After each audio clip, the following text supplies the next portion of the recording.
Voters backing Republicans when it comes to education. A poll from the American Federation of Teachers, that's a union, is showing voters in 7 battleground states trust the GOP more than Democrats on issues in the classroom. Former Arkansas Governor Mike Huckabee joins us now. Governor, good morning to you. So it's 38-39, neck and neck, but Democrats usually do poll better than Republicans on education. And this survey also found that people felt the #1 issue regarding education in public schools, Governor, is that they are becoming too political.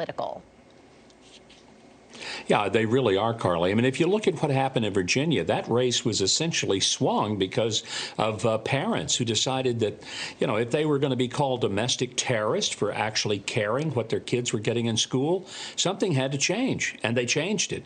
But this is a big swing. Historically, Democrats always win this issue. They're not winning it anymore, and it's also significant. This poll is coming from the AFT.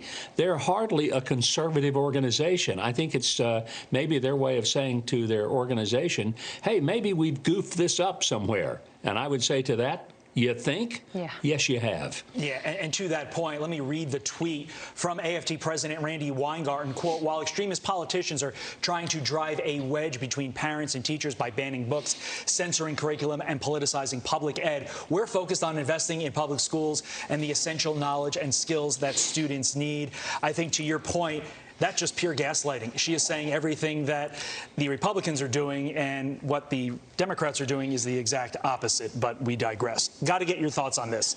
AOC and Ilhan Omar pretend to wear handcuffs when they're arrested at a pro-abortion protest on Capitol Hill. We're showing the video on the screen.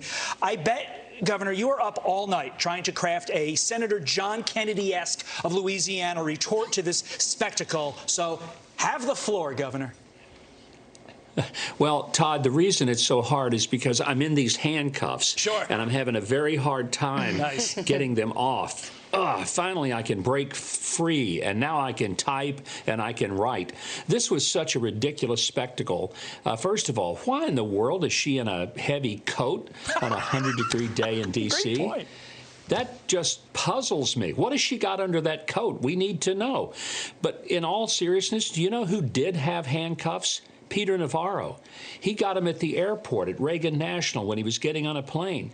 They frog marched him across a federal courthouse lawn, even though he lives 50 yards from the front door of the FBI. And they could have called and said, Peter, come over, we need to talk to you. They put him in leg irons. They strip searched him. I think that people are getting beyond sick of this double standard of justice where if you're on the far left, you can do anything you doggone well want to. Just like the Colbert staffers got off the hook, nothing.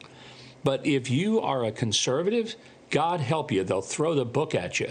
And this ridiculous escapade here, my thought was she probably thought she was acting so brilliantly that she should get a Golden Globe. Instead, all she gets is a raspberry. The Razzie Award. So she, Governor, was arrested at this abortion protest. On the other side of the argument is University of Michigan head football coach Jim Harbaugh. He made it crystal clear that he supports the right to life. He said, I believe in having the courage to let the unborn be born. The rest of his statement is really beautiful, but want to give the rest of the time to you. This statement from him does take courage to make. I love the fact that he took this stand because a lot of people will just sort of fade into the woodwork and they don't want to be heard from. But he's got convictions, and he made it very clear that the two things that drove his conviction about the sanctity of life, the value of every human being, were his faith and his science. And I thought that that was significant because those two are not exclusive of each other. They actually both match the need to respect that a human life is developing, and we need to give value and accept that that human life has intrinsic worth. Governor Huckabee, thank you. As always, we appreciate your insight. You so much. Hey, it's Will Kane. Click here to subscribe to the Fox News channel on YouTube. It's the best way to get our latest interviews and highlights. And click to subscribe to the Will Kane podcast for full episodes right now.